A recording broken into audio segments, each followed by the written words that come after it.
வணக்கம் நண்பர்களே. தினமும் கோயிலுக்கு போகிற பழக்கம் உள்ள நபரா நீங்கள்? இல்லை வாரத்தில் ஒரு நாளாவது கோயிலுக்கு போகணும்னு நினைக்கிற நபரா நீங்கள்? உங்களுக்கான பகிர்வு தான் இது. நாம் எத்தனையோ முறை கோயிலுக்கு போயிட்டு வந்தாலும் நம்மளையே அறியாமல் ஒரு சில தவறுகளை செய்துட்டு வந்துட்டுருக்கோம்.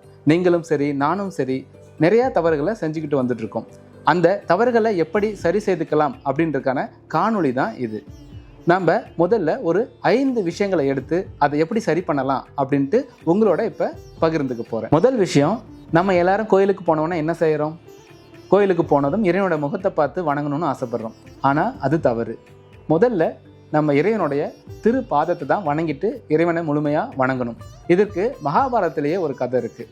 அர்ஜுனனும் துரியோதனனும் கண்ணனின் ஆதரவை பெறுவதற்காக துவாரகைக்கு போகிறாங்க. போன இடத்துல கண்ணன் உறங்கிக்கிட்டு இருந்தார்.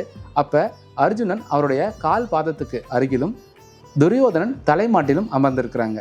கண்ணன் கண் விழித்த பொழுது அர்ஜுனனை பார்க்குறாரு. கால் பாதத்தில் அருகில் அமர்ந்திருந்த அர்ஜுனனுக்கு அன்றைய நாள் சாதகமாகவே அமைஞ்சது. இதிலிருந்து நம்ம என்ன தெரிஞ்சுக்கணும் அப்படின்னா, இறைவனுடைய திரு பாதத்தை வணங்கினோம்னா அந்த நாள் நமக்கு சிறப்பாக இருக்கணுன்றது தெரிய வருது. அதனால் அடுத்த முறை நீங்கள் கோயிலுக்கு போகும்போது இந்த விஷயத்தை மறந்துடாதீங்க. நம்ம கோயிலுக்கு போகிறது அப்படின்றது இறைவனோட சரணாகதி அடைகிறதுக்கு. இறைவனுடைய திரு பாதத்தை வணங்கிட்டு முழு உருவத்தையும் வணங்கினோம்னா சிறப்பாக இருக்கும். இரண்டாவது விஷயம், நம்ம எல்லாரும் கோயிலுக்கு போனதும் பக்தி ஆர்வத்தில் நேராக சாமிக்கிட்ட போய் சாமி தரிசனத்தை ஆரம்பிச்சிடுறோம். ஆனால் இது மற்ற பக்தர்களுக்கு இடையூறாக இருக்கும் அப்படின்னு நம்ம யோசிக்கிறதே இல்லை. அடுத்த முறை நீங்கள் கோயிலுக்கு போகும்போது மற்ற பக்தர்களுக்கு இடையூறு இல்லாத வகையில் எப்படி சாமியை தரிசித்துட்டு வரலாம் அப்படின்னு முயற்சி பண்ணுங்கள். முயற்சி பண்ணுவதோடு அடுத்து வர தலைமுறைக்கும் இதை கற்றுக் கொடுங்க. மூன்றாவது விஷயம், இன்றைக்கி நம்ம எல்லாருமே கோயிலுக்கு வேகமாக போயிட்டு வேகமாக வரணும்னு நினைக்கிறாங்க. ஆனால் நம்ம முன்னோர்கள் ரொம்ப கஷ்டப்பட்டு சக்தி நிறைந்த ஒரு இடத்த கண்டுபிடிச்சி அங்கே கோயிலில் கட்டி கொடுத்துருக்காங்க. அப்படிப்பட்ட அந்த கோயிலில் நம்ம வேகமாக போயிட்டு வேகமாக வரணும் அப்படின்னு நினைக்கிறது தப்பு.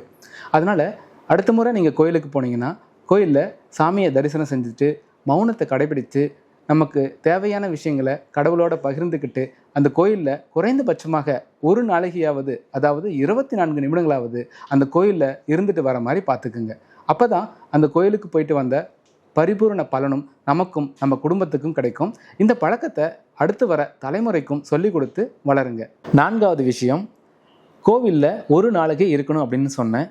எப்படி இருக்கலாம் வாங்க சொல்கிறேன். ஆழ்வார்களும் நாயன்மார்களும் அவர்களுடைய நேரத்தை இறை சிந்தனை மூலமாக செலவிட்டு பல பாடல்களையும் செயல்களையும் நமக்கு கொடுத்துட்டு போயிருக்காங்க. நம்மளால் இன்றைக்கி அப்படிப்பட்ட பாடல்களை எழுத முடியாது. இருந்தாலும் அவர்கள் நமக்காக விட்டு சென்ற அந்த பாடல்களை கோயில்களில் நம்ம படித்து அதனை மனசுக்குள்ளார படித்து அந்த நேரத்தை நம்ம செலவிடலாம். திருப்புகழில் முருகனை எங்கு காணலாம் அப்படின்னு கேட்ட ஒரு பக்தருக்கு யார் திருப்புகழை மெய்மறந்து படிக்கிறாங்களோ அவர்களுக்கு அருகில் முருகன் அமர்ந்திருப்பார் அப்படின்னு சொல்லியிருக்கிறாங்க.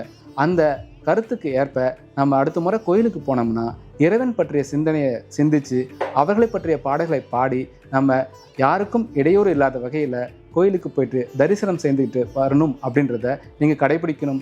இந்த விஷயத்தை அடுத்த தலைமுறைக்கும் கட்டாயம் எடுத்து சொல்லணும். ஐந்தாவது விஷயமாக, இன்றைக்கி நம்ம கோயிலுக்கு போயிட்டு வந்தால் எல்லாருமே பார்க்குறோம், கோயிலை சுற்றி பல கடைகள் இன்றைக்கி உருவாயிருக்கு. அந்த கடைகள் எல்லாமே இறைவன் மீது இருக்கிற நம்பிக்கையால் அங்கே உருவாக்கப்பட்டவை. நம்ம எப்பொழுதும் கோயிலுக்கு போயிட்டு வரும் பொழுது அந்த கடைகளை பார்த்து நம்மளால் முடிந்த அளவுக்கு பொருட்களை வாங்கிட்டு நம்ம வீட்டுக்கு வந்தோம் அப்படின்னம்னா அது ஒரு மன நிறைவை கொடுக்கும். இறைவன் மீது நம்பிக்கை வைத்து வாழ்கிற அந்த வியாபாரிகளுக்கு நம்மளால் முடிந்ததை செய்யும்போது இறைவன் நமக்கு அருள் தருவார் அப்படின்றது என்னுடைய நம்பிக்கையும் கூட. இந்த 5 தவறுகளுமே நாம் எல்லாரும் கோயிலுக்கு போகும்போது செய்யக்கூடிய ஒன்று தான். அந்த தவறுகளை திருத்திக் கொள்ள இந்த காணொளி ஒரு நினைவூட்டல். கோயிலுக்கு செல்லும் பக்தர்களுக்கு இந்த வீடியோவை பகிர்ந்து கொள்ளுங்கள். மீண்டும் இது போன்ற ஆன்மீக தகவல்களுக்கு தமிழ் தேசிகன் சேனலை சப்ஸ்கிரைப் பண்ணுங்கள். நண்பர்களே, உங்களுக்கு ஒரு கேள்வி, கோயிலில் கொடுக்குற எலுமிச்சை பழத்தை என்ன பண்ணுறீங்க? கமெண்டில் சொல்லுங்கள். என்ன பண்ணலாம் அடுத்த வீடியோவில். என்னவா இருக்கும்?